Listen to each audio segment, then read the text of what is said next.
lights are on. Crowd lets out on Warren. They're racing in the Slipper Boulevard. Nowhere in the world do the babies of the turf chase rewards as rich as this. At a searing tempo on the Slipper. In just over 1 chaotic minute, $2.5 million is carved up amongst Australia's best crop of 2-year-olds. It's a day and a race like none other. It is the Golden Slipper. Ha-Ha in front. Red Hannigan's emerging late. Accelerator kicks on, but it's Ha-Ha Slipper. Ha-Ha's won the Golden Slipper, and it's the first lady of racing's first slipper, and she's rewritten the record, Brooks, from Accelerator. It's the most exciting day in the racetrack in Australia, because it's all about vibrance, it's all about youth, it's all about vitality. I love it. For the last 2 months, we've just been waiting for the day, waiting for the moment. And, you know, it's just the hype, the buzz. This is what we ride for these days. Now the slipper class of 2002 faces its sternest test. And top marks so far are with a colt no one wanted and his jockey whose career looked over. There, Bellispree holding on, and Bellispree has won it. If we go up there and we're competitive and we win the Golden Slipper, it'd be beautiful. And I know the horse is capable of doing it. While one career takes off in the slipper, two may be finishing in the BMW Stakes. Ethereal Celestial shows Sky Heights to hit the line. Ethereal won it by a short half head to Sky Heights, and Celestial show. For the heroine of the spring and her unassuming trainer, this could be the end of the road. Oh, I try not to think about it, yeah, because it's, you know, it could well be her last race in the BMW, and that's the end of an era. You know, I've been with her for so long. And after 13 Group 1 victories, defeat today may spell farewell for the mighty Tie the Knot. Tie the Knot responds. Like the great champion he is, he looms up, he grabs the lead from reverse. Ethereal, Universal Prince and Tie the Knot in a Wait for Age classic, plus the world's richest 2-year-old showdown. It's an intriguing and emotional mix at Rose Hill on Amy Golden Slipper Day this afternoon on Wide World of Sports.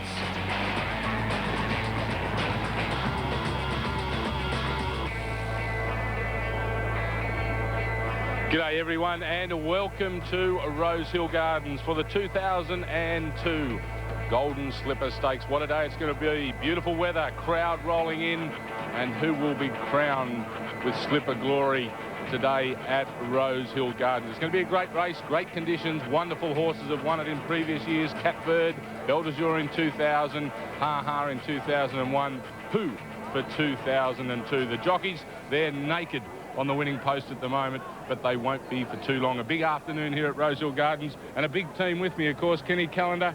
Ken, perfect. Yeah, that's why we're squinting, Simon. The sun's so bright, and just to say those jockeys that are naked, when Simon said they're naked, the colours of the winner of the BMW and the winner of the Golden Slipper will be painted on the jockeys adjoining the winning post, and going to be 2 super races. Well, talking about jockeys' colours, Simon Marshall is colourful as ever in his jockey silks on the back of the horse out there this afternoon. Had a quick peek at the track earlier.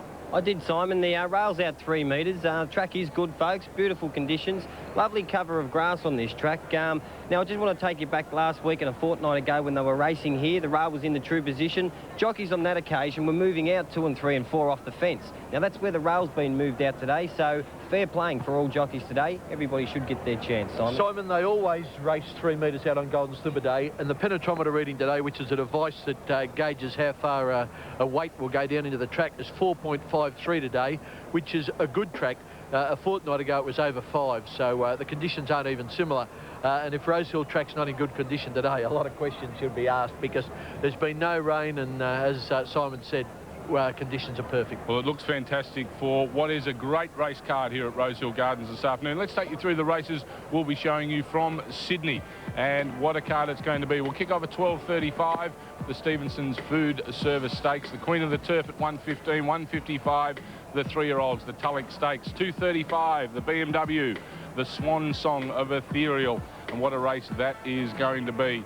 3:15, the Arrowfield Stud Stakes, and then the big one, $2.5 million on offer, the Amy Golden Slipper. The Parramatta Leagues Club Stakes follows that at 4:50, and also we'll take you down to Moonee Valley at 3:40 for another Group 1 event, the 3AW Australia Stakes over the 1,200 metres.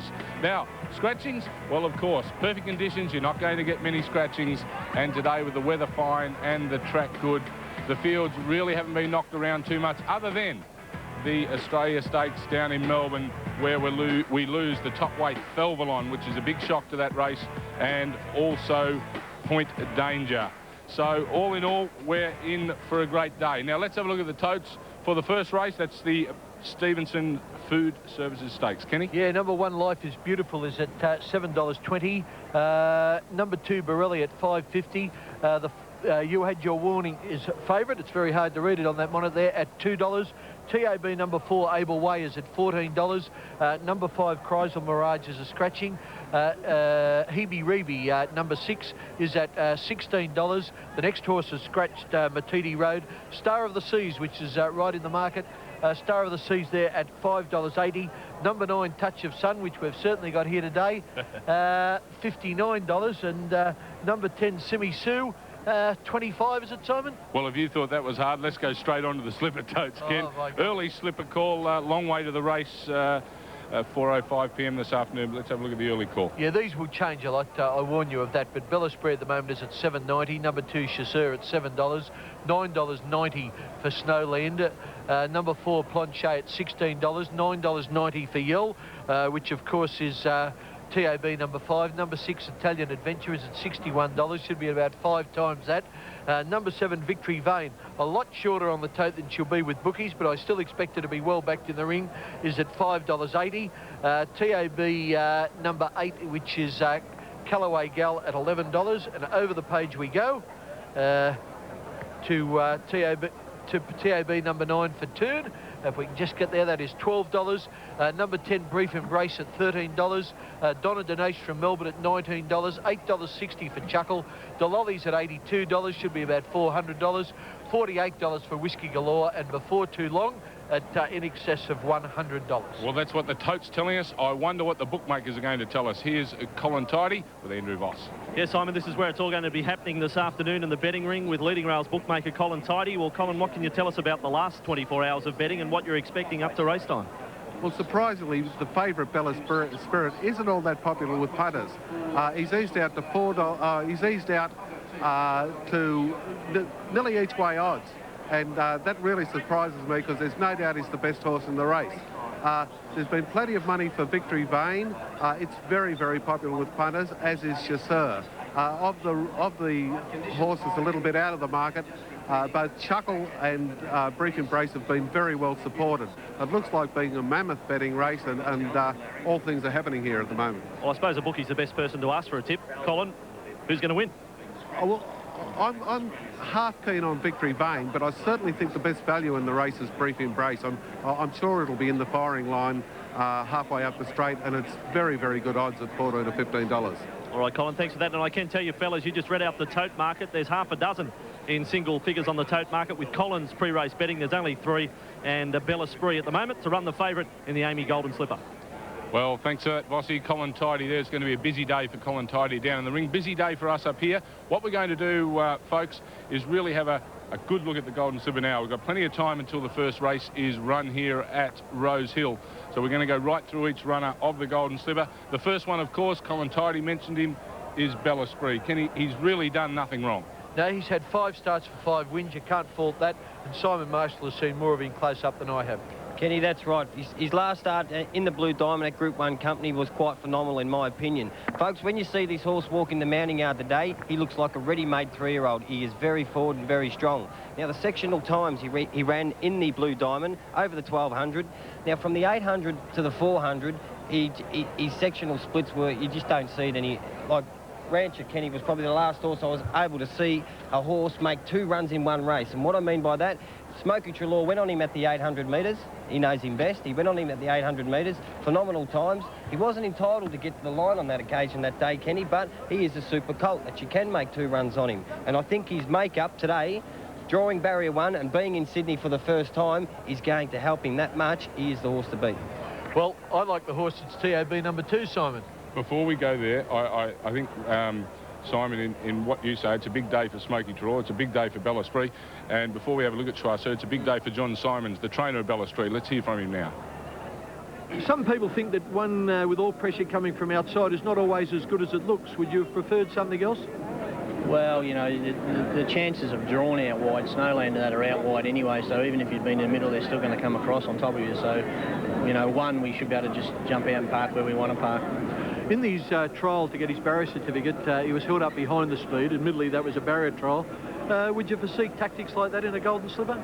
Oh, yeah, we don't want to be locked up on the fence, so it all depends. Like, that's going to have to be left to Wayne when he's out there. He'll have to make that decision, just feel how the race is going. Now, how's the horse done?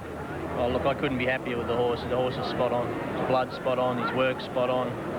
I'd say he's a 4 length better horse than what he was when he ran around in the diamond. Bellis Bree for home, led by 3 lengths to Brief Embrace to Filly giving chase. Pillaging is running on. Trelaw's gone for the whip on Bellis Bree. 3 lengths clear. Brief Embrace trying very hard and Pillaging the inside, and they're well clear to the rest of them. Brief Embrace is flat. He's a length and a half in front. Brief Embrace can't get there. Bellis Bree holding on, and Bellis Bree has won it. Well, I had this race penciled in as well, and this is where we wanted him to peak. And we probably took a little bit of risk going into the Blue Diamond. He's probably a little bit underdone, and we nearly got run down because we had to work so hard early.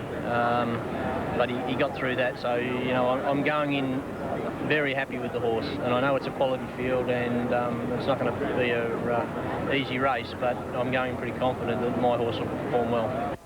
Yes, a pretty confident camp, the John Simons camp with Bellis Bree. Kenny, you're pretty confident on the chances of number 2, Schwarzier. I am. He's raced 6 times for 3 wins and 3 seconds. And if you think that Bellis Bree is a well-developed colt, wait till you look at this fella. He looks a dead-set 3-year-old. He's a magnificent horse. And he races how I like horses to win slippers, to get back, relax, and then charge home at the line. Now, 2 starts back or 3 starts back now in the English Classic at Warwick Farm, he raced Pillaging. Now, Pillaging's the horse that you saw charging home behind Shazur, Bellis Bree in the Blue Diamond. He's just going to the front here, Pillaging. Look what Shazur does to him. They race down to the 200 in the Classic. Now, Pillaging's in front. Shazur joins in. Good night, nurse. Simon Marshall, have a look at this. How he goes the last 150 metres. He has got gears, hasn't he, Kenny, this horse? And it's vitally important that Lenny Beasley can get him across and have him in the first, I believe, half of the field. If he gets back any further... Now, this is when he got beaten last week. Last week, he led into the straight, which didn't suit him. Because of the changing tactics, he was pulling early in the race. He ran off on the home turn. He started to hang again halfway down the straight. I don't think he'll race like this when he gets a smother back in the field. I sincerely hope not. But here, even though he did everything wrong, Planchette only got him in the last bound. The official margin was a nose, and really, I don't think he would have lost much cast. Kenny, was it he just got lost? I mean, is the horse being sound up here during the week? Because of horses that want to run out a little bit like that, okay, it looks as though he got a little bit lost, but he might have a little bit of shin soreness too, and he's near front. That can happen, but the horse was just in a pig of a mood last week. Was he? Normally, he walks around the enclosure without any problems. He was bucking in the enclosure. He didn't want to go out on the track. He ducked down to the 1.25 chute going out. He was in an absolute terrible mood, and when they jumped, he just started to reef and pull. He didn't want to be at the races last week. Paul Perry just said he's one of those things, he was stirred up, he's never done it before, and he's confident he won't do it again. Pretty good performance then. Well, Schwarzer mightn't have wanted to be at the races last week. I tell you what, Snowland I don't think has ever gone to the races and not wanted to be there yet. All I'm seeing him do is drift in betting. Okay, drawn an ordinary barrier in 14, but Ken, basically his form is faultless. Yeah, look, horses can win from out there. Tommy Smith won with a few. Toy Show started out there. So did John's Hope from 14 Alley. But the thing is, Snowland's a fast horse, but hasn't got a heap of speed like a Menicato or a Vane that's going to burn the others off. And I just think from 14 he's going to have to do it too hard early to get the prize. But he's a good horse. He's won a hell of a lot more races than he's lost. He's won 6 out of 8. And here he is beating Yell in the Todman Slipper trial. Yell's on the inside in the pink cerise colours. Outside him in the red and the black is the Snowland. And he just keeps finding that little bit, Simon. Kenny, if he can get across from his wide barrier and sit 3 deep with a little bit of cover, looms up to him on the bend, have a look at his toughness here. Gay's got him going to have him 110% fit. So if he's there with 100 to go, you know he's going to fight it out. Whether he's had the best run or not, it's another thing. I just think he'll have too hard a run, but we can all be wrong. Yep. Let's have a look at the 2 John Hawkes runners, the first one being Planchette. Well, Planchette showed here last week when he beat Chasseur that he's got to be given a chance. Here before that, he won the Black Opal at Canberra. He didn't beat much there, but he was trapped very deep and kept coming. The big thing in his favour is he gets back anyway, so the wide barrier is not going to be a great disadvantage. He's not going to be in the race to the last 150 metres. And the fact that they always go so hard early in a Golden Slipper gives this horse a chance. And Darren Beedman won't be panicking, Simon. He'll just stay out of trouble and try and miss that little bit of carnage getting to that first bend, as there always is in the slipper, and he'll bring him out to the open, Simon, and make one foul swoop. What sort of case can we build for Yell, the second of the John Hawkes runners? Well, I think the best thing in Yell's favour is it keeps getting better with each run. And the fact that he stretched Snowland the other day and he's got a better barrier than Snowland suggests to me that he'll be in the firing line all the way and he might have a better chance than Snowland. He's going to be on the speed from barrier 8. He's just got to miss that little bit of carnage going into the first bend, and he's a bit of a smoky, in my opinion, the 5. OK, the 6 is Italian Adventure. Ken, I think, showed about $60 on the tote. You said 5 times that amount, so I think you're going to struggle to build a case, are you? Well, they were betting 300 to 1 at the call of the card yesterday, and horses just can't come out of weak races and win Golden Slippers.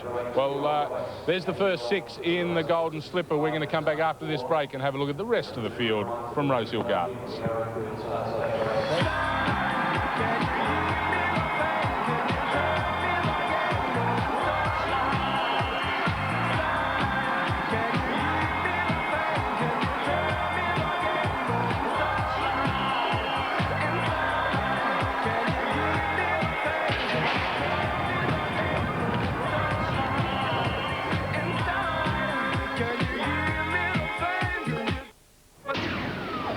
Brian York drives Chuckle to a narrow lead. Victory Vane, however, will not give in. The little filly from the south coast is doing by far the better. She's coming away, Victory Vane, and Victory Vane wins the Silver Slipper from Chuckle. Dan Beasley, they've set you a big task from barrier 12. Does that worry you?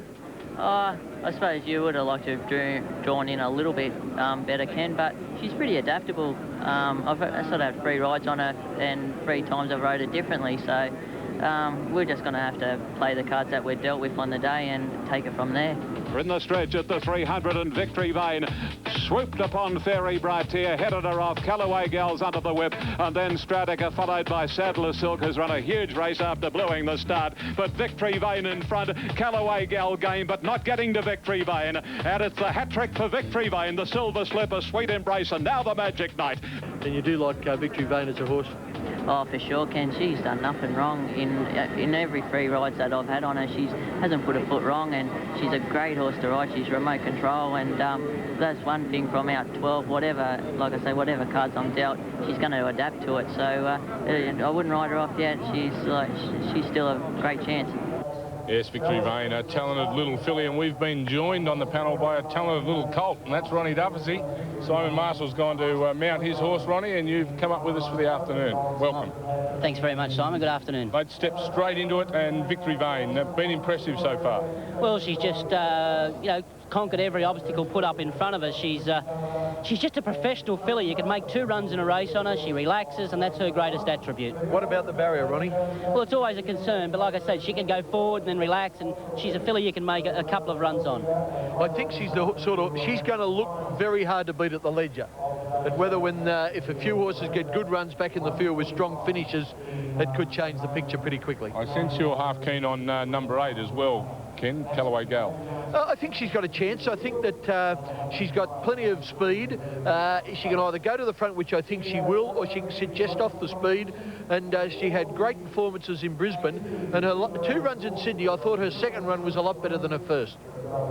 Yes, Scott Seamer, I suppose the informed jockey as well. You wouldn't mind him on the back of your horse in these big events. Exactly. Very, very good jockey. And Bruce Brown trains okay too. Don't worry about him. Yeah, well, talking of Bruce Brown, you had a yarn to him earlier in the week. Let's have a look at this. How do you think she'll run in the race? Do you expect her to go to the lead like she used to in Brisbane? Not if we can help it, but if no one else to lead and we can lead at a very slow tempo, we'll lead. But if someone wants to lead, well, we'll try and take a sit and let her sprint, because we know she can sprint quick.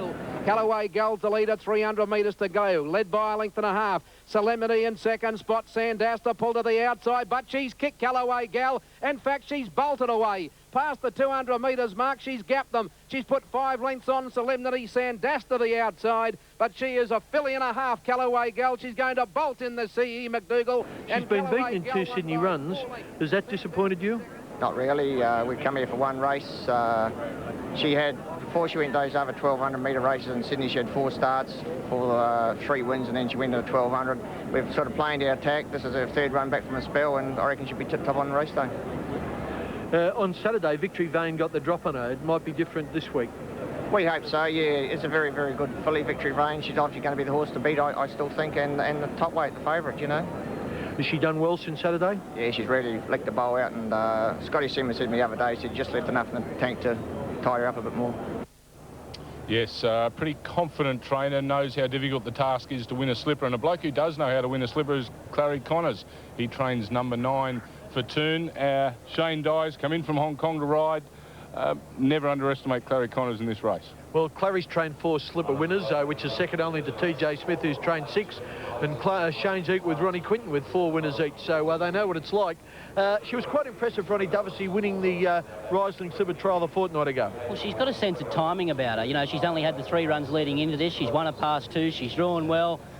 She's got Superman on top, Shane Dye, so anything could happen. Clary and Shane shooting for five golden slippers together. Well, let's have a look at her winning the Riesling. I wonder if Superman can make her go any better than this.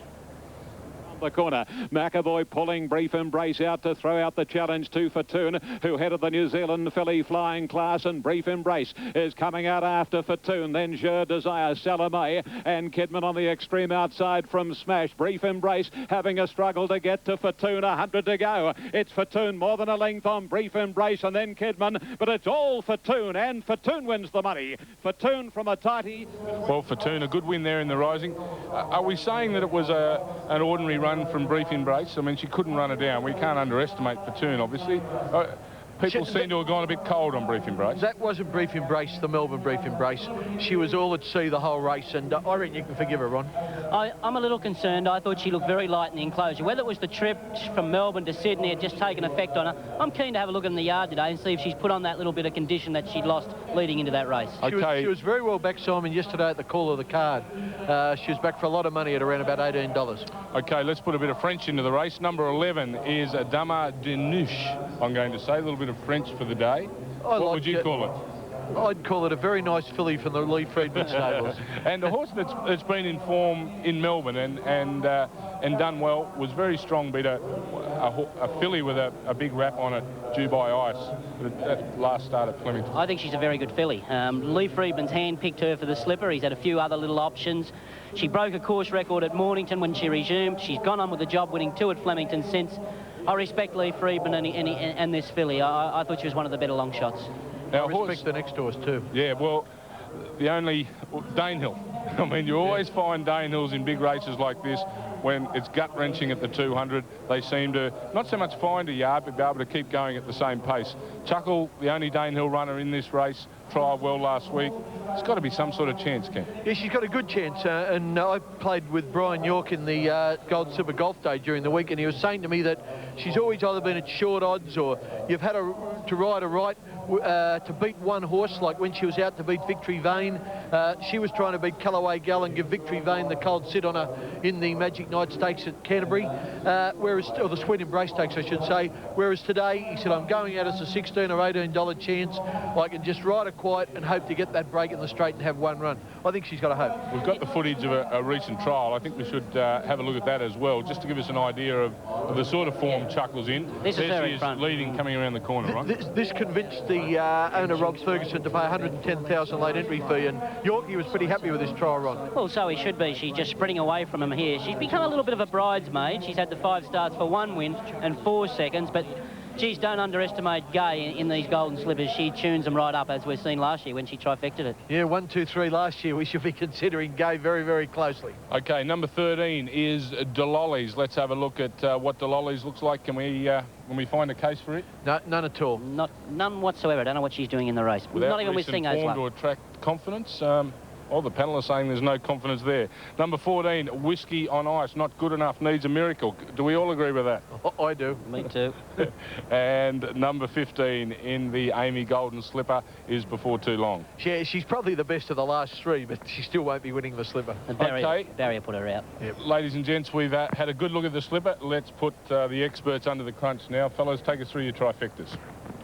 Well, I like Chasseur. I just think I like horses in Golden Slippers that are ridden back off the speed, have got enough pace to have some sort of position, and then come with a wet sail in the straight. That'll be the game plan for Lenny Beasley on Chasseur. I think you'll win. I think Chuckle's a very good filly.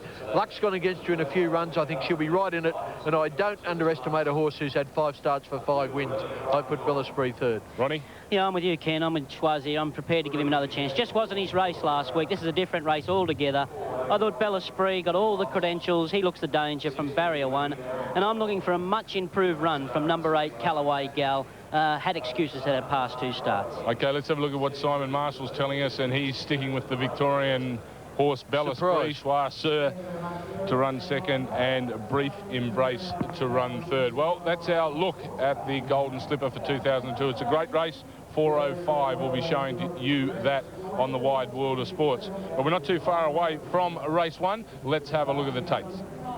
Yeah, let's get these tapes back up on the screen if we can for the first race on the card, which of course is the Stevenson's Food Services Stakes of 2,000 metres. The totes just haven't come up for us. The totes haven't come up at yet, the moment. We can tell you the favourite at $2.30 will be You Had Your Warning, and Ronnie and I pulled a couple of dollars early, and we've raced down at it on You Had Your Warning.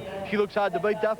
Oh, she's had a month off since brilliantly winning first up. But she's trialled well since. I think she's a pretty smart mare. Johnny Hawkes knows that you've got to keep a bit in reserve with this filly, and I think he woke it around. You don't have to race her much, and the barrier trial will suffice. Yeah, I'd suggest so, although there is some indication that she did have a little setback. I thought he was getting her ready for the Sydney Cup. Obviously, that plan's aborted, but there's other options with her. Well, we'll go right through that race after this break. Come back to Rosehill Gardens on a beautiful day on Golden Slipper Day 2002.